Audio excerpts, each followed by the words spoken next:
नमस्कार साथियों, एक बार फिर से हाज़िर हूँ आपके लिए एक और नई ताज़ा अपडेट लेकर। तो साथियों, 28 मार्च को मैंने एक वीडियो डाला था जो कि स्वास्थ्य विभाग के अधिकारियों द्वारा कोई डाटा कर्मचारियों का जो सरकार ने मांगा था, 5 से 7 साल वाले कर्मचारियों का डाटा मांगा गया था सरकार द्वारा, वो अधिकारियों द्वारा कई ज़िलों में नहीं भेजा गया था। उसके रिगार्डिंग मैंने वीडियो बनाया था। तो उसके संबंध में कई कर्मचारी यूनियनों द्वारा मीटिंग की गई और प्रेस वार्ता में जो खुलासे हुए वो आपके सामने साथियों मैं बता रहा हूँ। जी, आज की ताज़ा 2 अप्रैल 24 की खबर है। कच्चे कर्मचारियों का डाटा अधिकारियों को भेजने के लिए स्वास्थ्य ठेका कर्मचारी यूनियन ने की मीटिंग। तो साथियों, जैसे देखने में आ रहा है कि स्वास्थ्य ठेका कर्मचारी यूनियन पंचकुला की ओर से कच्चे कर्मचारियों के साथ बैठक की गई। इसकी अध्यक्षता रमा जी ने की। तो इसमें साफ साफ लिखा है कि सरकार ने जो 5 से 7 साल वाले या 10 साल वाले कच्चे कर्मचारियों का डाटा मांगा था, तो विभाग के कुछ अधिकारियों द्वारा कहा गया कि हमने ये डाटा जो सरकार द्वारा मांगा गया था 16 मार्च को भेज दिया था। लेकिन साथियों, जब 28 तारीख को एक लेटर आता है, जो मैंने आपको 28 तारीख को ही वीडियो के माध्यम से सारा लेटर दिखाया था, तो उसमें साफ साफ लिखा हुआ था कि इन ज़िलों को, जिसमें कुछ ज़िले मैंने आपको दिखाए थे कि इन ज़िलों का छोड़कर बाकी सभी ज़िलों का, लगभग उसमें 5-7 या 8 ज़िले थे जिनका डाटा पहुंचा हुआ था।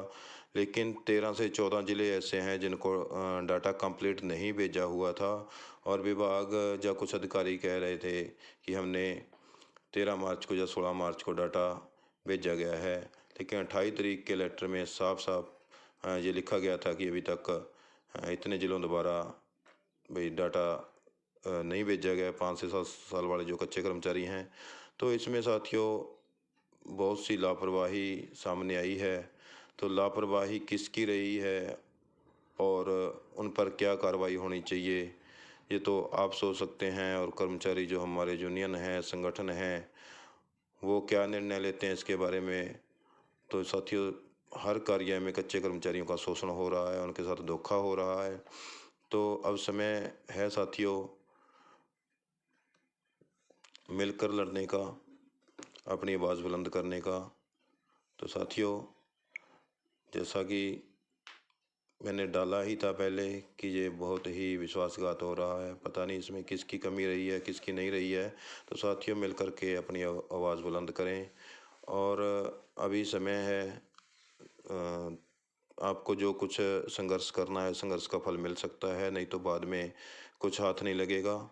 तो साथियों, अपना संघर्ष जारी रखें ताकि सरकार के कानों तक जू रेंग सके।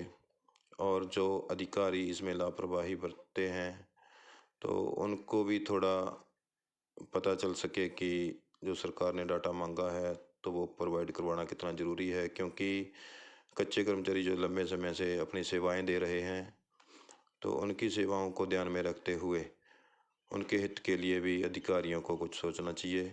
साथियों, तो हमारी जो वीडियो थी उसका कुछ ना कुछ असर ज़रूर हुआ, ताकि कर्मचारी संगठनों ने उस पर गौर किया और उस लेटर के अकॉर्डिंग मीटिंग करके जो विभाग के अधिकारी थे तो उनसे बातचीत की। उसमें आश्वासन दिया गया कि हम जो है डाटा हमने भेज दिया है, तो जो अगर कोई कमी रह गई हो तो वो हम दूर करेंगे। तो इसके बारे में स्वास्थ्य जिन्होंने बात करी थी, तो उसमें निकल के सामने आया है कि जो डाटा अभी तक नहीं भेजा गया था वो अब भेज दिया गया है। चिंता करने की कोई ज़रूरत नहीं है साथियों। तो फिर भी हमें सचेत रहना चाहिए और आगे के लिए हमें अपनी आगामी कार्यवाही को अंजाम देना चाहिए, ताकि हम हमारे हक़ की लड़ाई के लिए आगे आएँ। और साथियों, जो उम्मीदें सरकार से अब लगाए बैठे हो, उसके लिए प्रयासरत रहिए, प्रयास करिए। संघर्ष की हमेशा जीत होती है। तो साथियों, यही अपडेट देने के लिए मैंने ये छोटी सी वीडियो दोबारा बनाई थी, और आगे की वीडियो और अपडेट के लिए आपके साथ फिर से हाजिर होंगे। तब तक के लिए देखते रहिए हमारा YouTube channel DS computer guide, और इसको फॉलो और सब्सक्राइब करें, और बेल आइकन नोटिस दबा लें ताकि नोटिफिकेशन आप तक पहुंच जाए साथियों। धन्यवाद, थैंक यू।